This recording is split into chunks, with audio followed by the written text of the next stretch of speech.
Martin Fayulu-Madidi, bonsoir. Bonsoir. Invité du Vrai Journal, premier dossier.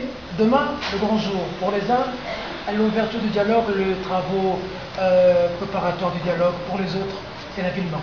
Quelle est votre réaction par rapport à cette situation? C'est la ville morte. Demain, nous demandons à toutes les Congolaises et à tous les Congolais se trouvant à Kinshasa de rester chez eux. De rester chez eux pour méditer, pour se demander qu'est-ce que nous devons faire pour aller de l'avant. Ils doivent rester chez eux. Nous devons rester chez nous pour nous recueillir. Il y a des morts, des assassinats à Béni et partout. Nous devons rester chez nous pour dire à M.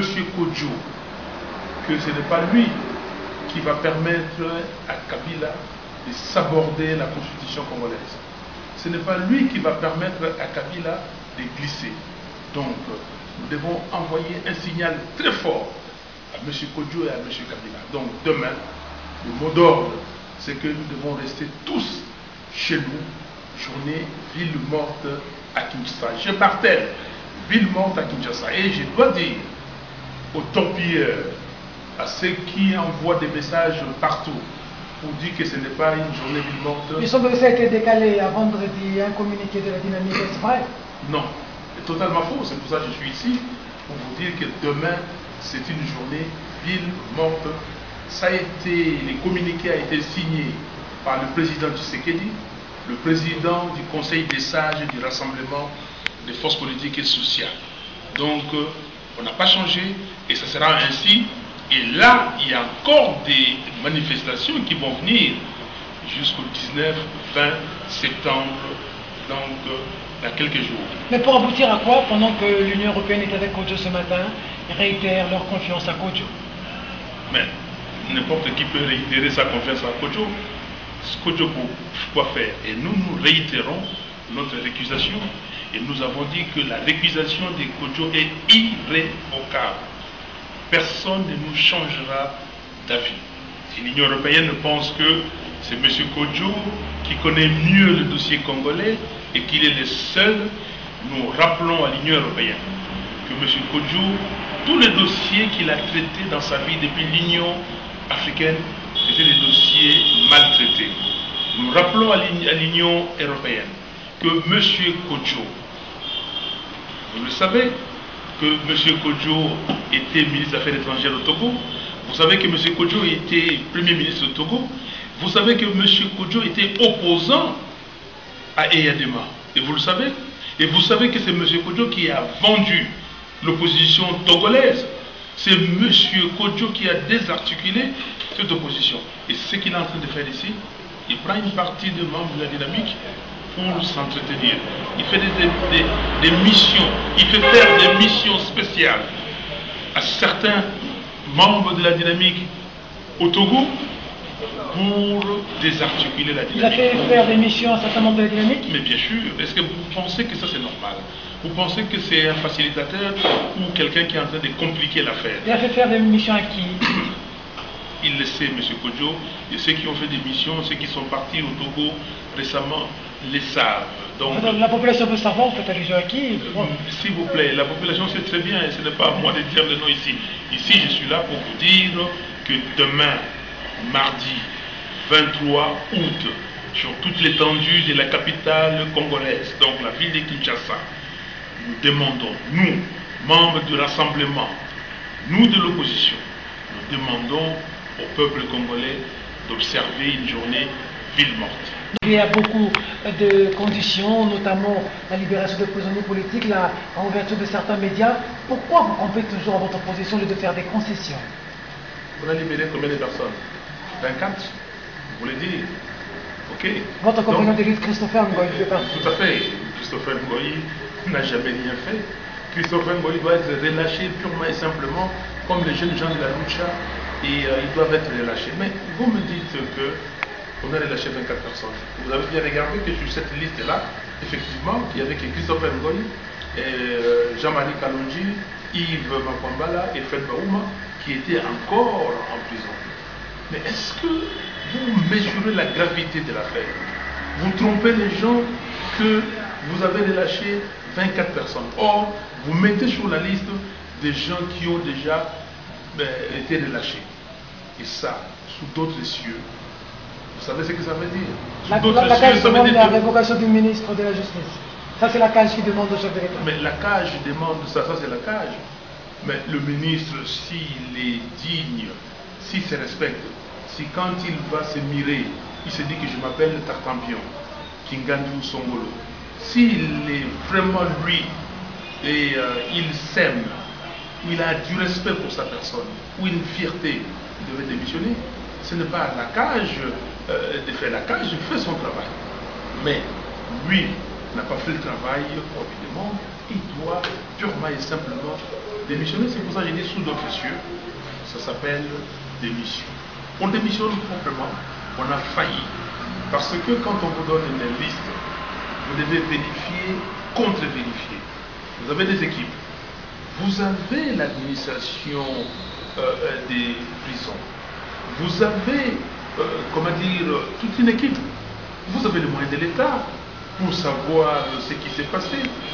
Donc, c'est pour cela, pour nous, ça, c'est le menu fretin. Ça ne nous regarde pas. Ce que M. Kabila a fait, c'est qu'on lui demande. Et heureusement, les jeunes de la lutte ont dit qu'ils ne demandaient pas de préalable pour eux. Que Yves Makwambala, Fred Baouma, comment il s'appelle, bienvenue Matumo. Et même, il faut inclure les Floribert Anzoulouni, Tiakwama, et qui eux sont en Europe. Mais tous ces gens-là, on doit dire qu'il n'y a aucune poursuite pour eux. C'est tout simplement ça. Martin Fayulu, comment vous entrevoyez l'avenir? On va droit vers un affrontement ou est-ce qu'il y a une solution pacifique qui peut être trouvée? L'avenir, c'est dans notre Constitution, très clairement. La Constitution dit le président de la République est élu au suffrage universel direct pour un mandat de 5 ans renouvelable une seule fois. La Constitution enchaîne l'article 70 alinéa 2 que le président en exercice reste en fonction jusqu'à l'installation effective du nouveau président élu. Président élu. Et cette même Constitution continue encore, article 73, le scrutin présidentiel est comment dire, convoqué par la CENI 90 jours avant la fin du mandat du président en exercice. La CENI parle de l'année prochaine. Hein? Non, on a parlé avec les politiques. Il n'y a pas de vide. L'article 70, alinéa 1, alinéa 2e, complété par l'article 73. Très clair. Monsieur Nanga, c'est un irresponsable. Je pèse mes mots. Parce que si Monsieur Nanga continue à dire qu'il ne peut pas convoquer la présidentielle, parce qu'il y a un vide, parce qu'il n'a pas de fichier électoral, mais M. Nanga doit tout simplement se replonger dans la Constitution. S'il n'a pas bien fait son devoir, s'il n'a pas maîtrisé les fondamentaux, je dois lui dire que les fondamentaux pour lui, c'est d'abord l'article 211. Comment la Constitution définit la CENI? Il doit aller voir. 2. L'article 73 de la Constitution, qui lui intime l'ordre d'organiser l'élection présidentielle avant la fin du mandat et de convoquer le scrutin 90 jours avant la fin. Il doit se replonger encore dans ses papiers pour voir la loi organique. Il devait maîtriser ça. La loi organique portant organisation et fonctionnement de la CENI. Article 9. Les missions de la CENI. Et puis, il doit aller à l'article 20, parce qu'il a prêté serment. Quel serment il a prêté? Il doit faire son travail. S'il est incapable, s'il constate qu'il ne peut pas, personne ne lui demande de rester éternellement. Il doit démissionner. M. Dangal doit démissionner. Mais il dit que ce n'est pas en démissionnant qu'il va avoir les élections dans le délai. Hein? Non, mais s'il démissionne, les gens qui sont capables, compétents, doivent faire ce travail. S'il démissionne, aujourd'hui, qu'est-ce qui se passe? De toutes les façons, le 19 décembre, M. Kabila va partir. De toutes les façons. Et ce n'est pas à lui d'imposer M. Kabila parce que lui, il n'est pas au-dessus de la Constitution. Et donc, nous, on l'attendons. Si le 19... Moi, j'étais avec M. Nanga. Je peux vous dire où? J'ai vu M. Nanga à l'ambassade, à la résidence de l'ambassadeur des États-Unis, lors de la fête de l'indépendance. Il y avait des témoins. M. Nanga a dit qu'il allait, au plus tard le 19, convoquer, ou en tout cas donner les calendriers électoraux. Il l'a dit devant témoins. Et ça, nous sommes au mois de juin. Ça, c'est à vous qui l'a dit, hein, pas au public. Hein. Non, mais c'était un endroit public parce qu'il y avait beaucoup de gens là. Et les gens l'ont entendu, l'ont suivi, l'ont écouté. Et comment ces messieurs peuvent aujourd'hui se dédire? Parce que M. Kabila a dit à l'Est de la République que les élections, c'est pour plus tard. Et comme il suit aveuglément ce que M. Kabila a dit, et il l'a fait, ben, qu'il sache qu'après le 19, s'il ne convoque pas, sa place, sa résidence, ce sera en prison. Je ne sais pas si c'est Nolo, Makala ou ailleurs, mais ce sera en prison. Le peuple congolais va tout faire, en tout cas nous au niveau du rassemblement. Nous allons tout faire. Il y aura une partie de l'opposition. Cher ami, j'ai vu des gens que vous dites qui vont aller à ce dialogue. Oui. Je peux vous citer parce que Dieu merci que chacun de nous, de ces gens-là, ont été à un moment donné modérateurs de la dynamique. Faites-vous un exercice très simple, très facile, de lire toutes les déclarations de la dynamique et signées par ces gens. Le 21 encore, heureusement que Facebook nous renvoie à chaque date anniversaire des déclarations. J'ai lu encore la déclaration d'eux. Faites-vous cet exercice, c'est très simple. Comment quelqu'un qui a dit que non à Kodjo? Comment quelqu'un qui a dit que nous n'irons pas au dialogue convoqué par l'ordonnance, convoqué grâce à l'ordonnance de M. Kabila du 28 novembre 2015. Comment vous faites-vous confiance à un tel monsieur qui aujourd'hui dit que non, nous avons assisté? Quelqu'un qui a dit non à Kodjo. Quelqu'un qui a dit hier qu'il fallait exclure certains membres de la dynamique parce qu'ils ont été répondre à l'invitation de M. Kodjo. Et c'est ce monsieur aujourd'hui qui va assister au comité préparatoire de Kodjo. Vous trouvez ça, malheureusement, il y a des gens qui n'ont aucune dignité. Il y a des gens qui ont une dignité de façade. Ils pensent qu'ils trompent les Congolais ou le monde entier, mais ils se trompent eux-mêmes. Le peuple congolais nous connaît, nous tous. Il sait qui est qui et qui fait quoi. Vous savez, nous sommes dans un bal de chauds. Heureusement, ceux qui n'ont pas été chauds, maintenant ils commencent à montrer leur vraie face. Ce qui est important pour nous, c'est l'adéquation, c'est l'interface que nous avons avec le peuple. C'est cet engagement de conduire l'idée, la volonté du peuple congolais vers le changement, c'est de préserver la constitution congolaise. Et c'est ça qui nous intéresse. Le reste pour nous, c'est absolument rien.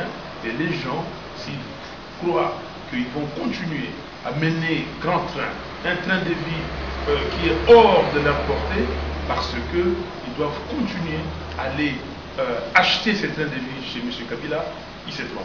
Pour finir, dernière question pour finir. Pour les uns, bon, tu sais qu'il n'a pas été là en 2006, il y a eu élection. Plusieurs fois, il a été nombre de rendez-vous manqués. Aujourd'hui, ils vont foncer au dialogue sans les rassemblements, notamment sans Tshisekedi. Vous dites quoi par rapport à ça? Et demain, la ville montre réussit. Et si elle réussit après, qu'est-ce qui arrive? Tshisekedi n'était pas en 2006 parce qu'il a vu que tout ce qui a été boutiqué. Et vous savez, tout a été boutiqué pour que M. Kabila passe la preuve, même va gagner l'élection, et ce n'est pas lui qui est passé. Tshisekedi était là au rendez-vous en 2011, il a gagné l'élection présidentielle, vous le savez. Donc la suite, c'est ce que le peuple congolais veut. Quel veut le peuple congolais? Le respect de la Constitution. Le respect de la Constitution va nous amener aux élections. Les élections vont nous amener à l'alternance. Du moment où on va au dialogue sans vous, qu'est-ce qu'on fait? Ils sont allés aux concertations nationales sans nous. Vous avez la suite. Et donc, ils vont au dialogue sans le peuple congolais. Ils connaissent la suite, mais le peuple est congolais. Et je demande à tous ces peuples de simplement relire l'exposé des motifs de notre Constitution. Ils comprendront tout. Nous avons dit, pas de présidence à vie en RDC, touche pas à mon D120, et nous disons, Monsieur Kodjo, s'il croit qu'il va aider Kabila à vider notre constitution de sa substance, il se trompe. Le peuple congolais est là et nous reprenons demain. Demain, et je répète, journée ville morte à Kinshasa, et nous avons des manifestations à l'intérieur du pays, et partout, et ici, et je dis au peuple d'attendre, le programme va sortir. Par rapport à tous les autres, c'est pas c'est la dynamique pour ta raison d'être. Ce n'est pas le désordre. La dynamique, c'est une œuvre humaine, c'est une organisation humaine. Ce sont des gens, il y a des gens qui sont venus rejoindre la dynamique, ils savaient pourquoi. Ils savaient pourquoi, mais ça ne nous effraie pas. Les gens savent ce qu'ils font, ce qu'ils sont. Vous ne pouvez pas changer la vraie nature d'un homme. Comme on dit, chasser le naturel revient au galop. Vous ne pouvez pas changer. Mais nous, ce n'est pas à nous de décréter que tel et tel et tel autre est tel. Non. Par les comportements, ça va se savoir et ça se sait. Donc la dynamique est là. Vous avez vu, nous continuons à nous réunir. Nous continuons à voir nos actions. Et Dieu merci que le peuple congolais est en accord parfait avec la dynamique. Sans l'UNC, le MLC. Cher ami, je vous dis, le peuple congolais est en accord avec la dynamique. Vous me parlez, je ne vais pas parler de l'UNC, mais moi je suis bien le MLC. Le MLC a dit que le dialogue, le comité préparatoire, il n'était pas concerné. Ce ne sont pas les idées de la dynamique. Les restes, vous posez la question aux concernés. Martin Fayulu, merci. Merci.